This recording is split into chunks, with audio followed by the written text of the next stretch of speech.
আজ কালী পুজো আর সকাল সকাল ঘুমটা ভাঙার পরই আমার মনে পড়ে গেল আমার জীবনে একজন মহিলার খুবই অভাব, আর তার নাম হচ্ছে শান্তি।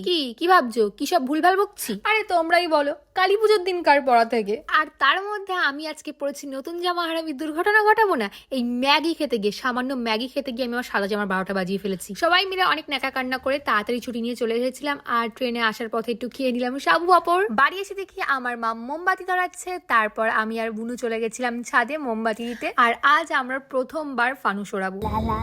অনেক খুশির দিন আজ, আর চোখের জল ধরে রাখা যায় না। কি সুন্দর লাগছে তোরে। কে বললো এটা? আমি তো কানকেই বিশ্বাস করতে পারছিলাম না। 1 2 3 কি ভয়ানক হাসি। যাই হোক, এরপর মাকে ডেকে নিয়েছিলাম, কিন্তু এটা একটা বিগ ফেল হয়ে দাঁড়িয়েছে। আই থিঙ্ক এরা নিচে পড়বে।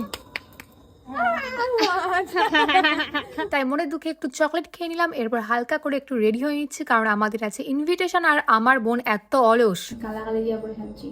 আমরা এসেছি শোভাদের বাড়ি, কারণ ওদের বাড়ি হচ্ছে লক্ষ্মী পুজো। প্রতি বছর ওদের বাড়ি কালী পুজোর দিন লক্ষ্মী পুজো হয়। তোমরা বলতে পারবে এটা কি লক্ষ্মী পুজো? আর এই হচ্ছে আমাদের এখানকার কালী ঠাকুর। আর এরপর চলে গেছিলাম আমি আমার দিদিভাই বাড়ি। বয়সটা শুধু আমাদেরই বাড়ছে, আমার দিদিভাই তো এখনো বাচ্চা। তোমার কি ভয় করছে? ভয় জানি না কেন আমার বোন 2x স্পিডে তারাবাজি ঘোরাচ্ছে, আর আমি এক অন্ধমনি ভিডিও করতে গিয়ে নিজের চুলি পুড়িয়ে ফেলছিলাম। এরপর যখন ভিডিও করতে গেলাম, ওমা দেখি আমার খাতাম। ব্যাস এইটুকুই ছিল। ব্যাস আজকের মতো এইটুকুই। হ্যাপি দিওয়ালি সবাইকে, বাই।